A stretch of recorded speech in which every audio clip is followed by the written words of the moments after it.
Hello, guys, and welcome to the Bundesliga show. Match day 15 predictions is upon us. And as you can see, myself and Peter spent last weekend together, but now we're about 10,000 miles apart, aren't we, Peter? There, how are you doing over in the land of the free? Oh, I wish you would stop saying that. The Bundesliga is quite free as well. Yeah, it's interesting. It's like where is Carmen Sandiego, except for I am Peter Weiss. So you never know which location I will be phoning in from this week. I'm sure about 0 people are anticipating that eagerly. But yes, we are. I am committed to yourself, to the pod, and to German football wherever I happen to be in this on this spinning blue globe. And what a match day we have to discuss! Wow, what a blockbuster match day in the final round before the Bundesliga's winter break. Yeah, there really are some good games, aren't there, as well? There really are. It's going to be fantastic. Yeah, Justin checking in as well. Yeah, good morning, lads. Hope you're well. Glad to have power back again. Okay, lost it for several days. Jeez, yeah. It's a tough life down there in Australia, isn't it? But yeah, that's can imagine that it's pretty hot over there as well. But I didn't know you could lose power due to a heat wave. But yeah. There you go. But anyway, we've got something really interesting coming for you on Saturday, Justin. We've got our first vlog from the Red Bull Arena, so check out for that around midday European time. So you've got to check that one out from your promised land, Justin, of the Red Bull Arena. So yeah, let's kick off. I mean, what a start as well. It's a kind of super match, really, a mega match to kick off the weekend, and it starts in the south of Germany, doesn't it, in Munich, for a team that lost their first game of the season last weekend, rather, underwhelmingly, really, at Mainz. It didn't create too many chances in that one. The injuries seem to be getting on top of them. I mean, Peretz has still not really covered himself in glory. Harry Kane, I believe, will miss this game again. So it's a blow. It's definitely a blow. They've definitely missed him. Potentially Thomas Muller will once again lead the line, probably with a pre-match interview saying that how they're going to improve and all that kind of thing based on last week. But Leipzig, I mean, yeah, it looks a refreshed team at the minute. I genuinely believe, I'm not just saying that because we were there last week, but I genuinely believe that was Leipzig's best performance of the season last week against Eintracht Frankfurt. The comfortable XG of about 3-1 summed that up in a difficult fixture. I felt as though, the Schlager, Campbell midfield, they have to go with that again, surely, because it definitely worked out well for them. And yeah, I mean, Leipzig have they know how to turn Bayern over the last few years. And we mentioned the Angstgegner last week of Mainz, but I think Leipzig is even more of an Angstgegner for FC Bayern, to be honest, because this is a team that has turned them over many, many times in recent years. I believe that they turned them over 3 times in a row at the Allianz until the back end of the season win for Bayern last season, but I believe that they won in the Super Cup and 2 Bundesliga years in a row as well. So this is a team that knows how to win this fixture. And do you know what, guys? I've gone for them to win it again here. I've gone for the first shock of the weekend. I've gone for a 3-2 RB Leipzig win here. Peter, are we concurring on this one? We're not. I have a few things to say. First and foremost, I think, as Justin also correctly pointed out in the comments, Kane is on track to return for this one. So I believe that he will be in the starting 11, and that, of course, will make a huge difference.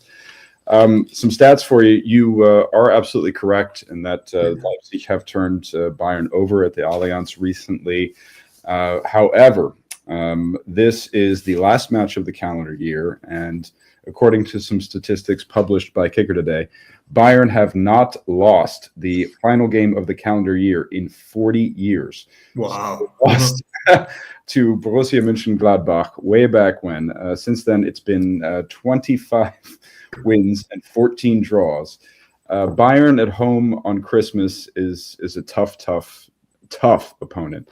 And it's the last time that Bayern actually failed to score a goal in the Bundesliga was 163 Bundesliga match days ago. And I remember this game quite well. I was covering it for my Deep Scout Americans in the Bundesliga column because Tyler Adams at the time, the U.S. men's national team captain, was playing for Bayern.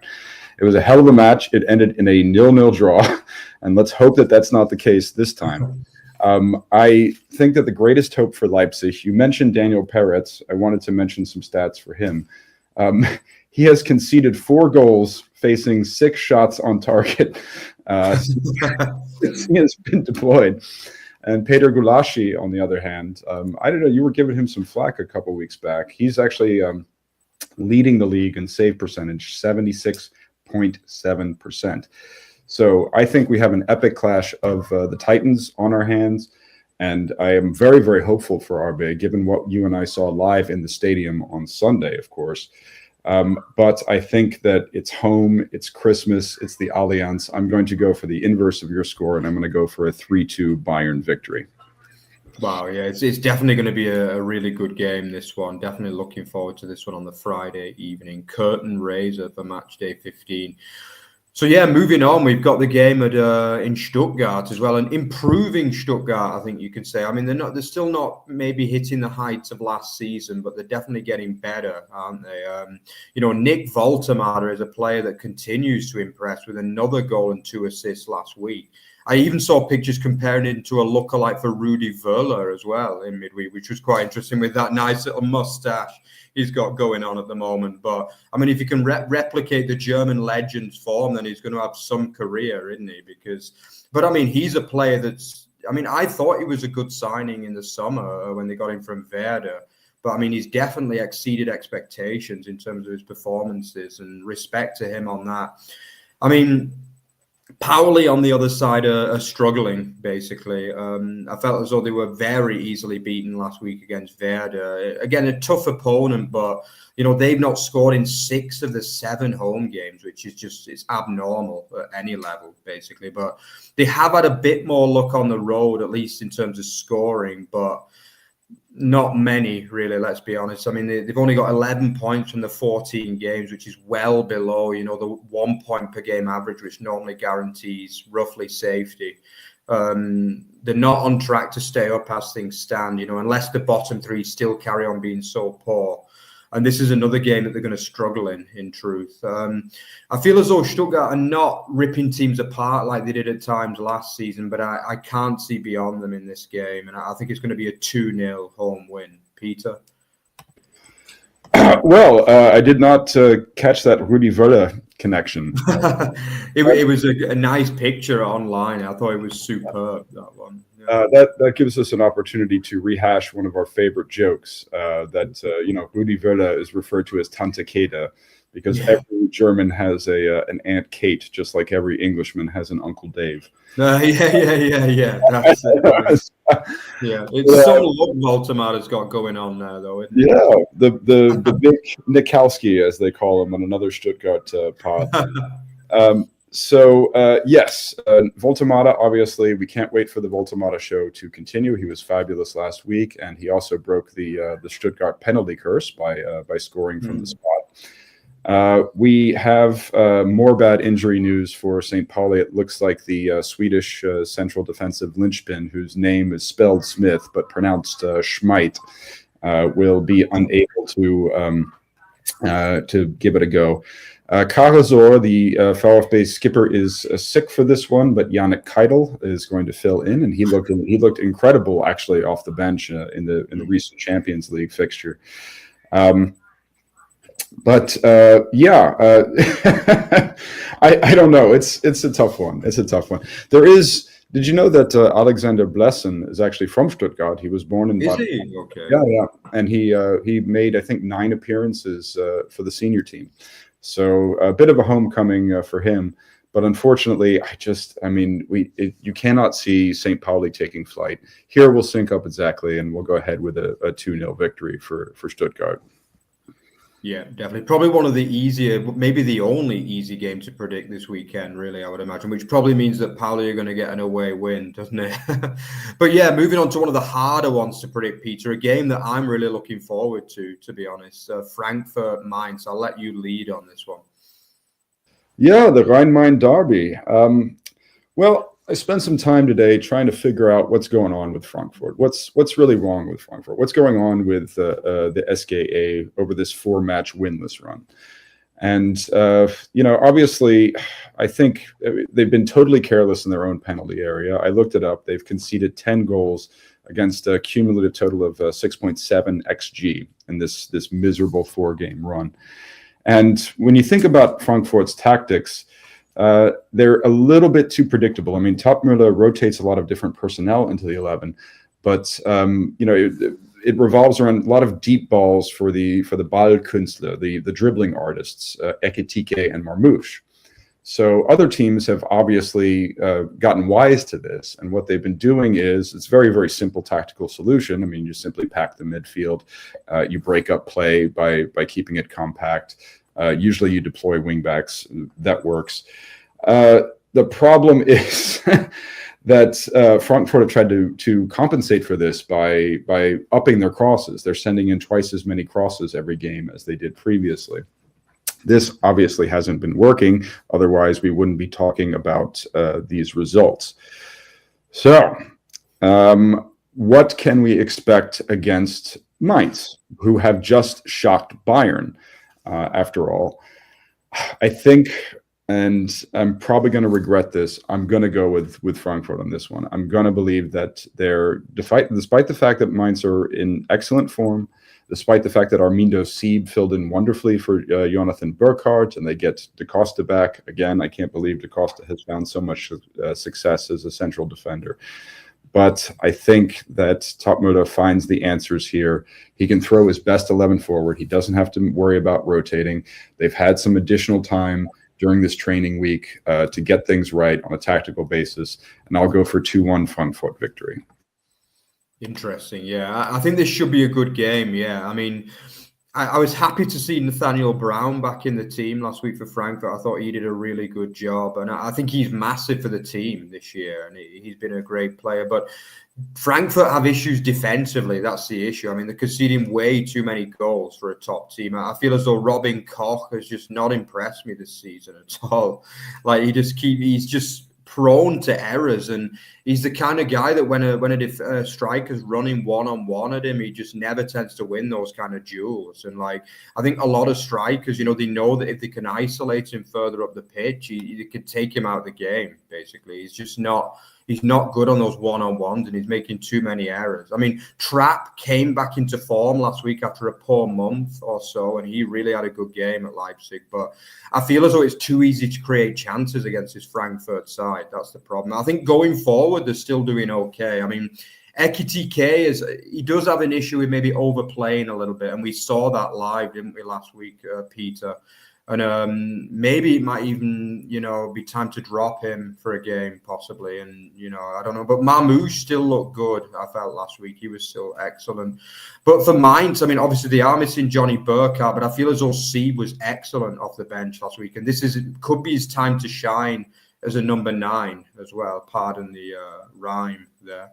But, yeah, I mean, for me, Mainz do get a point out of this. I think, Peter, you've cast off Mainz too many times this season, and I'm going once again for Mainz to get another excellent result. I feel as though it's going to be a 2-2. It should be a good game, a good open game, this, but as I say, I feel as though it's too easy to score against Frankfurt at times. So I do expect this on-form Mainz team to get 2 goals in the Commerzbank Arena on Saturday. Let me say one more thing about Frankfurt.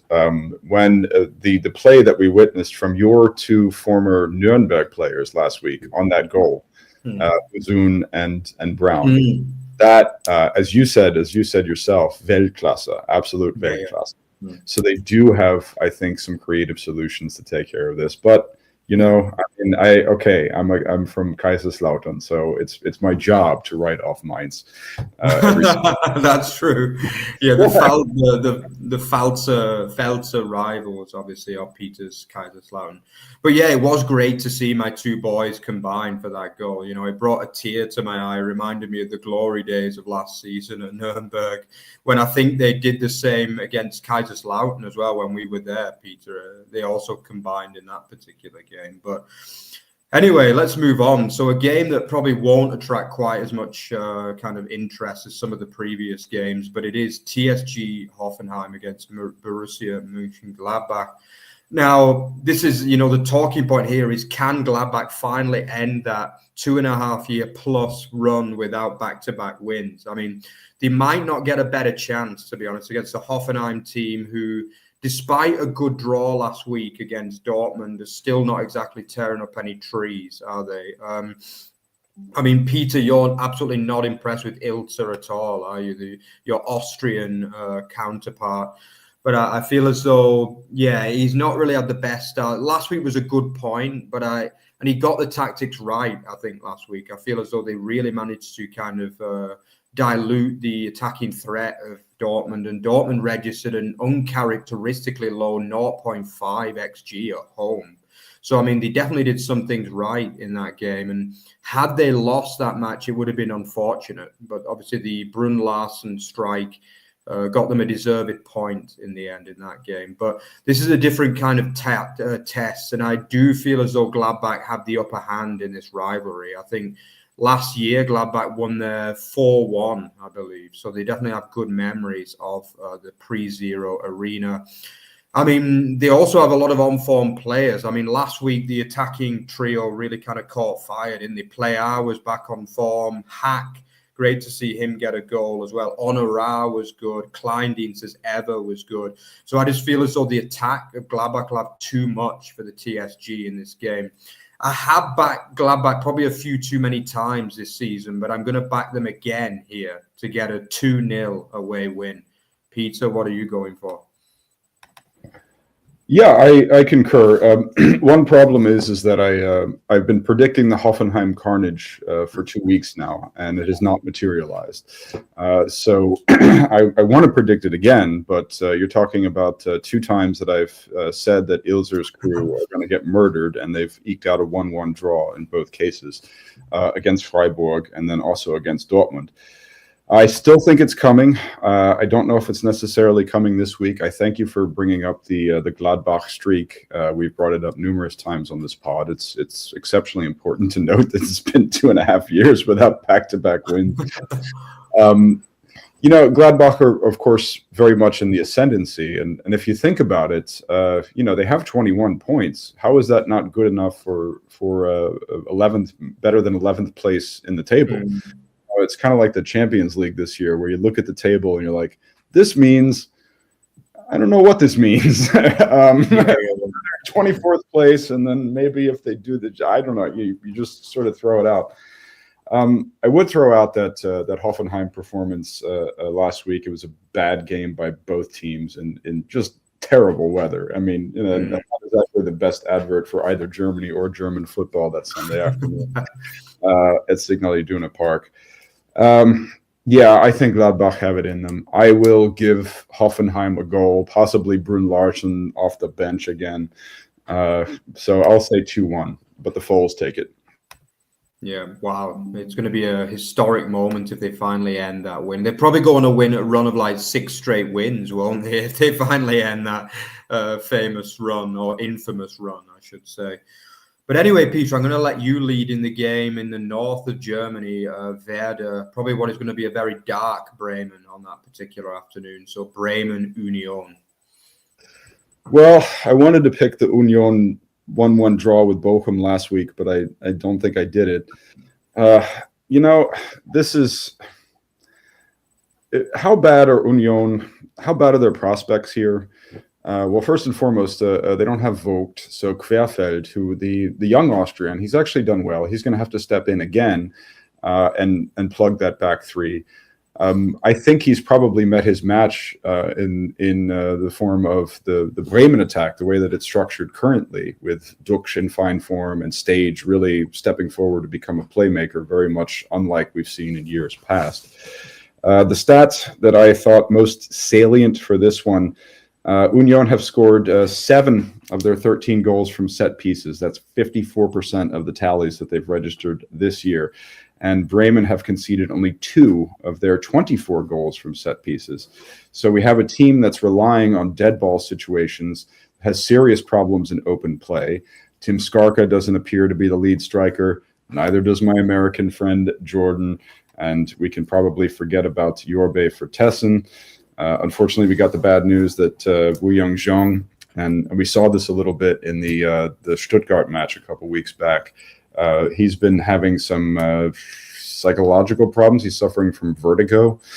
Unfortunate, because he's a player that we all very much like. Yeah, I don't see where Union get the goals here. I think that that Werder are another team that's much stronger than their place in the table might suggest. They could be. I mean, they're in 9th place on 22 points. I somehow see them maybe contending for Europe this season if they can continue along their current trajectory. And it's also important to note that they have a lot of players, a lot of good attacking weapons who are hurt at the moment. KK Top, Justin Njinma, Marco Gruhl, I think, is fit, but he's been in a little bit of a slump. He could pop at any time. I don't want to forget Oliver Burke, the Scotsman. I haven't given up on him yet.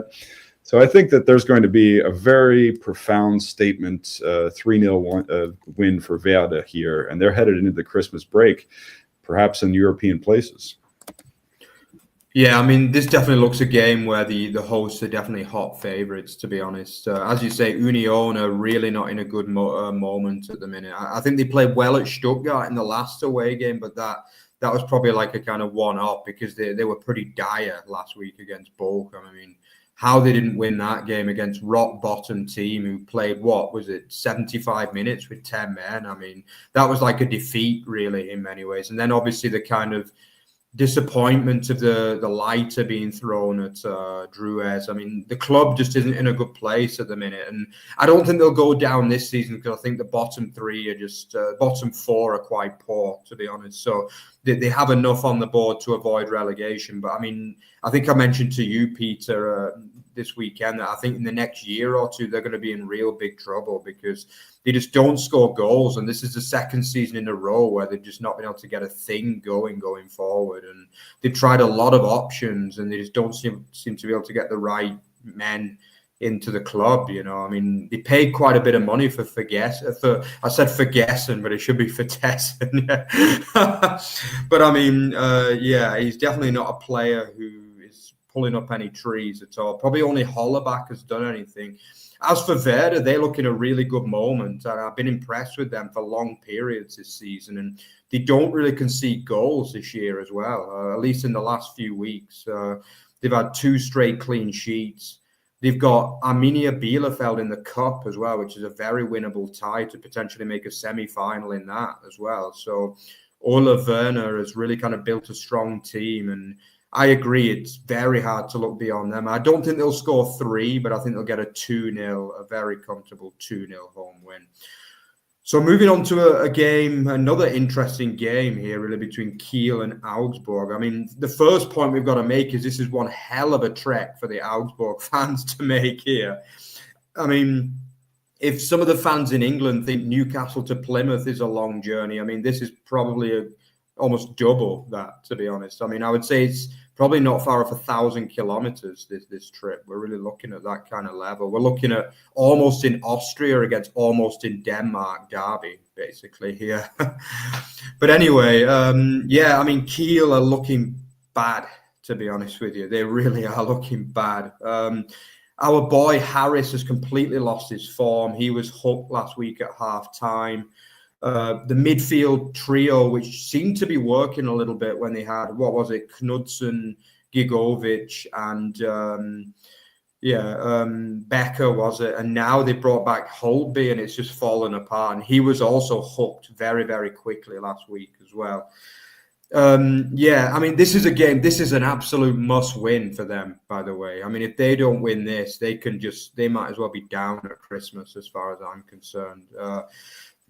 But as for Augsburg, let's not forget, an interesting stat is that last season against the 2 promoted teams away from home, they won 5-2 at Heidenheim and 6-1 at Darmstadt. Or was it 6-0 even at Darmstadt? But anyway, they put 2 batterings past the promoted teams. So this is something that gives hope for Augsburg. And Augsburg are looking okay in general. They've got 16 points, and if they win today, they'll go up to 19, which would be a decent tally after 15 games for a team like Augsburg. They will know that they have to win this one, though, because they won't want to get dragged in by the likes of Kiel or potentially Heidenheim. Because obviously later on we'll talk about Bochum-Heidenheim too, which is another game which is going to be big at the bottom of the table. But for me, there should be too much quality in this Augsburg side against a woefully off-form Kiel team. To be honest, if they don't freeze on the pitch, which is entirely possible in these conditions, then I expect Augsburg to get a 2-0 away win here. What do you think, Peter? I'm so glad you brought up those two results, particularly the Darmstadt one, the 6-0. I don't think I've ever witnessed a thrashing quite like that in the German top flight. The way that Darmstadt completely fell to pieces. I think they might have scored all 6 of those goals before the half, if I remember. I think it was 5 after 30 minutes or something. Yeah, something like almost like Germany-Brazil style. It was the F-Jugend. Darmstadt. They fielded the F-Jugend on that day, which, if you're not familiar with German football, that's the bottom level of the youth. So I was tempted to go for a high Augsburg victory here as well, and I think I probably still will. Based on the fact that, I looked up the XG for Kiel too. They've conceded 37 goals at a cumulative total of 26.3 XG value. Augsburg, not too much better, as a matter of fact. It's 27 of a cumulative total of 19.6. But it is okay. When Kiel are playing at home, it is something different. I mean, these are southern Germans. These are Bavarian Swabians, used to a more temperate climate going north. I guess it's probably not going to make a difference, particularly considering we got more injuries. Kiel, just like St. Pauli, are having more injuries in the defensive core. And last I heard, I think Rosenboom is going to have to go plug the gap. And Timon Weiner is just... I mean, he from the very start this season, we saw that, you have your thing for Patrick Druez, who might get some sympathy now after getting hit in the head with a flare. But yeah, Timon Weiner he's sort of the bane of my goalkeeping existence. I think that, I remember, what was that, a few rounds back where he lost a couple of them in the sun, so he had to put on a baseball cap towards the end of the match. And, and it still didn't help. So, no, actually he did all right after he put the baseball cap on. Yeah, I'm going 2-0. I'm going 2-0 here, Augsburg. The only reason it won't be higher, I think, it will be because of the weather factor and maybe the fact that Augsburg don't have the most potent attack themselves. But yeah, you're right. 2-0. Good call. Yeah. I think it's going to be interesting when Kiel play Bochum. It'll be Druez against Weiner, won't it? Yeah, that'll be interesting. But yeah, we've both got a keeper that we like to pick on a little bit, so it's not only me after all. But yeah, moving on to the top spiel, which is an interesting game. Go on, Peter. I'll let you lead on our top spiel between Leverkusen and Freiburg. Well, I don't actually remember the last time Freiburg had a Saturday night top spiel. I remember very well last time they kicked off under the lights because we were there. Yeah. In addition to the Leipzig vlog that we have prepared for everybody next weekend, I'm very, very close to finishing up the one from Freiburg-Wolfsburg, which was an incredible match. And I'm not one to toot my own horn necessarily very much, but I'm really, really proud of the piece of work that is going to follow up the RB vlog. I think that it shows of what German football is really about. It shows how great the Bundesliga is. It showcases one of my favorite teams and my favorite towns. Can they do well against the defending champions in the form that they're in? I'm tempted to succumb to Lucas Kübler fever. He did score his second brace of the season last weekend against Freiburg. And some of the last weekend against Wolfsburg, I should say. And some of the injuries are clearing up. Might be the case that we see Dingchi come in to play at 10, maybe even Röhl could start at 10. Of course, then you have to sacrifice either Lucas Höhle or Michael Gregoric, both of whom were good against Wolfsburg. Yeah, I think we're going to see. I hope we see a good game here. Last weekend's top spiel was Bremen versus St. Pauli, just a lousy game. Nothing one could really say about it. So I'll go out on a limb here and I'll say that we're going to see a lot of goals and it's going to be exciting. And Leverkusen will win 3-2. Yeah, I mean, this is a good game, an interesting top spiel, really, isn't it? I think the last time these two sides met was actually a 3-2 for Leverkusen, just as they were closing in on the title in the Europa Park Stadion. And that was a really good game. I remember that amazing goal by Paddy Schick in that one, where Leverkusen came from 1-0 down, as they often did at the back end of last season, to win 3-1 in that, 3-2 in the end in that game. Yeah, I'm on the same lines that Leverkusen will continue their excellent form. But I mean, Freiburg, having watched them live, you can see a lot more about what they're about, really. I think there are some teams which don't really translate on the TV. You have to watch all 11 players, and you can really see that Freiburg are a strong unit again this season, really. I mean, Peter knows that I'm still not 100% sold on Schuster yet, especially due to some of his subs last week. But I mean, one thing for sure, I mean, he's definitely got a system there and they work very, very hard for him. And they're definitely not a poor side. I mean, they're a good side, that's for sure. I mean, they gave us a fantastic game last Friday night. There are goals in the team. I really hope they go with Grigoric again instead of Adamu, because he was brilliant last week. I feel as though the Doan-Grigoric partnership, as we saw a lot last season too, is really, really working well for them. And they've got goals all over the pitch as well. As you say, Kubler and Gunter often gets goals as well. And it's a strong starting 11. But I still feel as though Leverkusen will be too strong for them in this game. They are starting to cruise through games at the minute. I mean, I felt as though it was very easy for them at the VWK last week at Augsburg. And under the lights, they should be good enough to win this game. So I've gone for a 3-1, but I do think Freiburg could potentially maybe get the first goal in this one and cause a few problems for the VXL. But yeah, Justin's excited for the weekend as well. He's excited for Bayern, RB, Frankfurt, Mainz, Leverkusen, Freiburg, and Wolfsburg BVB, which we'll mention a little bit later too. Yeah, he's gone. DM has gone for a 2-1 win for Frankfurt in that game.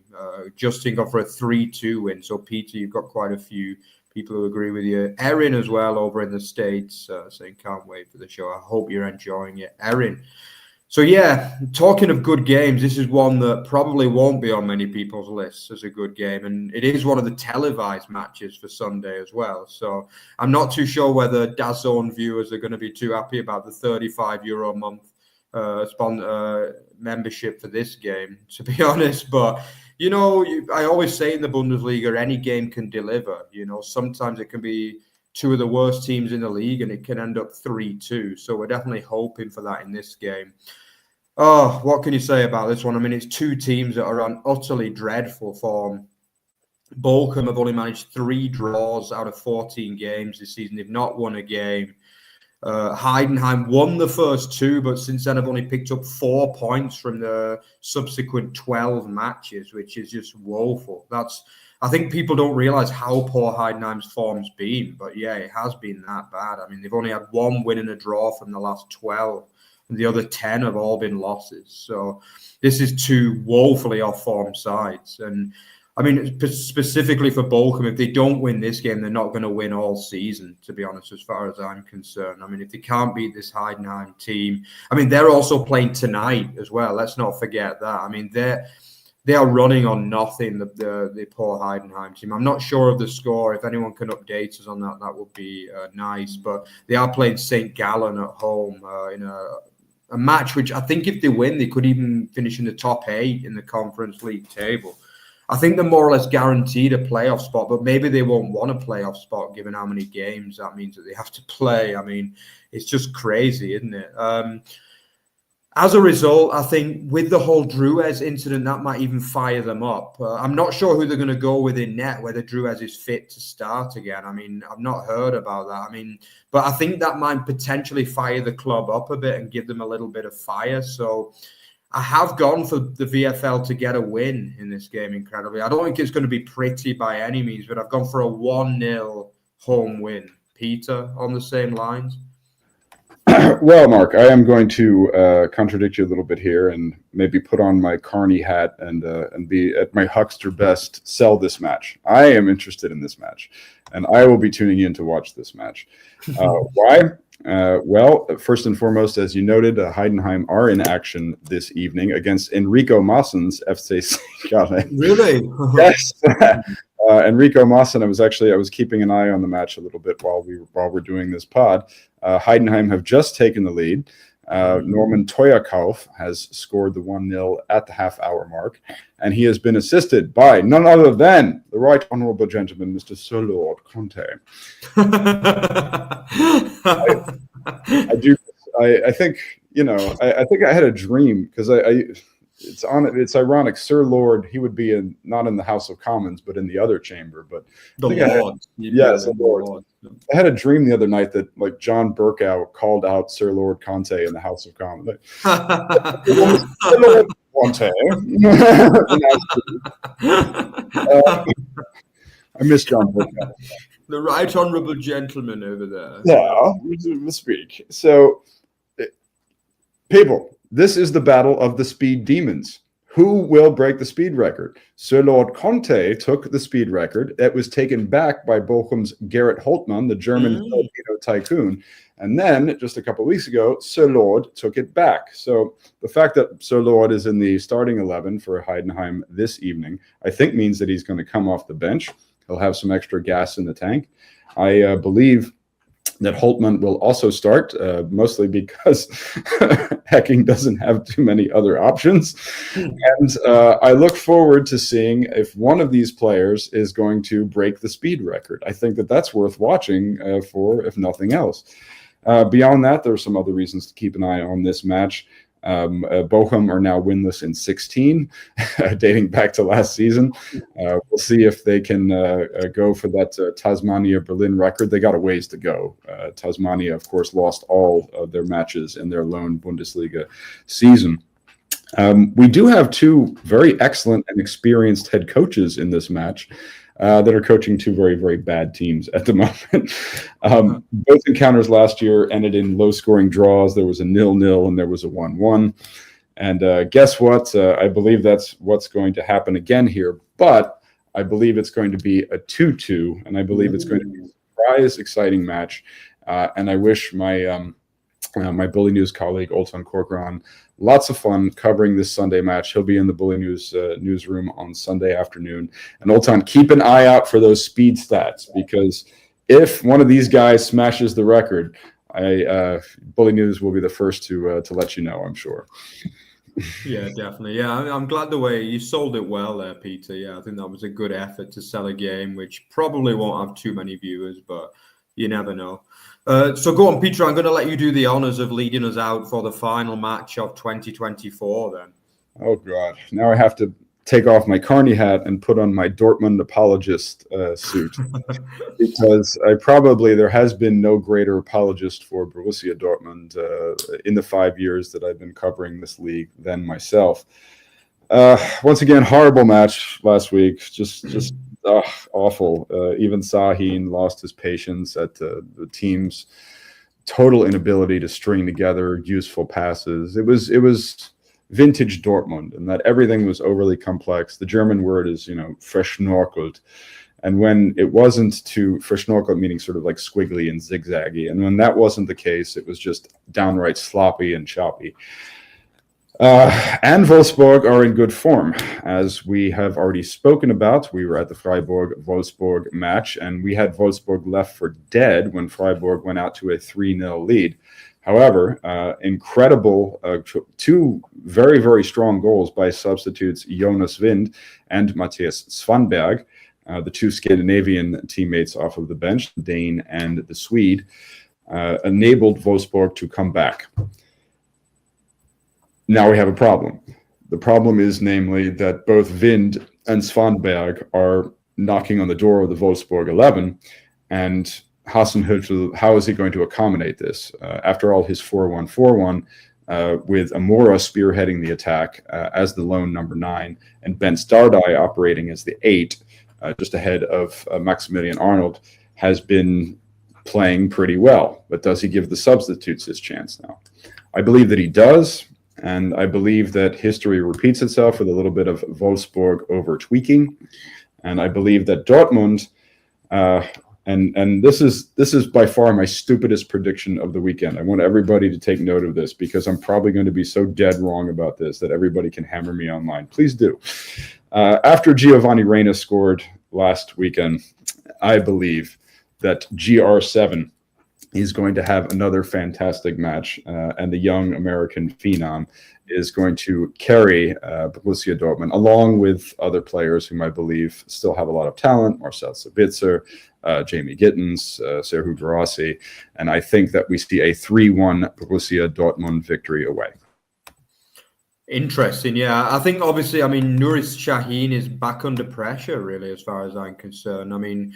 He did make a good start to this latest set of fixtures, didn't he? And I thought they were really good in the Bayern Munich draw. They were probably a little bit unlucky not to hold out for that one after the controversial goal, but it's back to basics now, really, isn't it? The last 2 results have been uninspiring, and the performance is even less inspiring, to be honest, against Gladbach and Hoffenheim, respectively. If they do lose this game, again, there's going to be calls for him to go, to be honest, because they were beaten at Wolfsburg in the cup not long since as well. Let's not forget that. And at that time, Wolfsburg weren't playing well as well. So now this is a different Wolfsburg side who are playing a lot better, scoring goals and creating chances. And it's going to be a hard assignment. They will be expected to win the game because if they don't, they'll start losing track of that top 4 again. And let's not forget they did finish outside the top 4 last season as well, and it was only that extra place which ended up getting them. To be fair, they did kind of win that extra place for Germany anyway by winning the Champions League. Well, by getting to the Champions League final, but the league form has been poor really now for a good 18 months in succession. So this is a game they kind of need to win. They need to show that they can beat the better Bundesliga teams as well again, because it's been a while now since they've done that. For me, I don't concur with you though, Peter. I think Wolfsburg are a very strong home team. I just feel as though last week they let the game get away from them a little bit. They were probably the better team for most of that first half. Amura missed a really good one-on-one chance. I think they had a good header save. If one of them had gone in for the 1-0, I think they could well have won that game at the Europa Park Stadion, to be honest. But, they did let that game fall away. But at home, the fans won't allow them to do that. It should be a good atmosphere there for the final match of 2024. And I'm actually going to go for a 2-1 home win in this. I am going to go for the VfL to get the win. But it was your call, Peter, so your match goes on the score list. So let's have a look at how the table should end if we're correct in 2024 as we await the winter break. Bayern would be leading the table, if my prediction is true, only by a point. And to be honest, if these results come in, Peter, the table's going to be looking really exciting ahead of 2025, isn't it? Effectively, there'd be 4 or even 5 teams left in it, some would say, with Stuttgart as well. And a very exciting European race as well, with a lot of teams on form at the minute. And as you say, the points totals are quite good for some of these teams at this stage of the season. As for the bottom, we've pretty much been saying it the entire season, haven't we? And it would be looking a little bit better for Bochum. They would potentially come off the bottom for the first time this season as well. But, it's a big ask for them to even beat Heidenheim, in truth. Kiel would drop to the bottom as well, but it would ultimately be that same bottom 4 as it's been for pretty much the entire season this year since Heidenheim's fall off. But there you go. Peter, any kind of closing statements? Yep. Peter has lost his mind. Put that up. That table. Okay. Yeah. Well, yes, indeed. Travel statement. Maybe travel and some GR7 euphoria has caused me to lose my mind. Yeah. Fantastic, yeah. So yeah, if you enjoyed what you saw today, guys, don't forget to like, subscribe, and comment on our show, as many of you continue to do, which is fantastic. Don't forget to follow us on Instagram as well. As I say, we've had some really good interaction as well, particularly on the Leipzig and Freiburg match posts. So guys, if you want to look out for more of where that's coming, check out the channel over the next couple of days. Even more reason to subscribe, because I mean, these should be two really interesting vlogs for you guys as well over the next few days.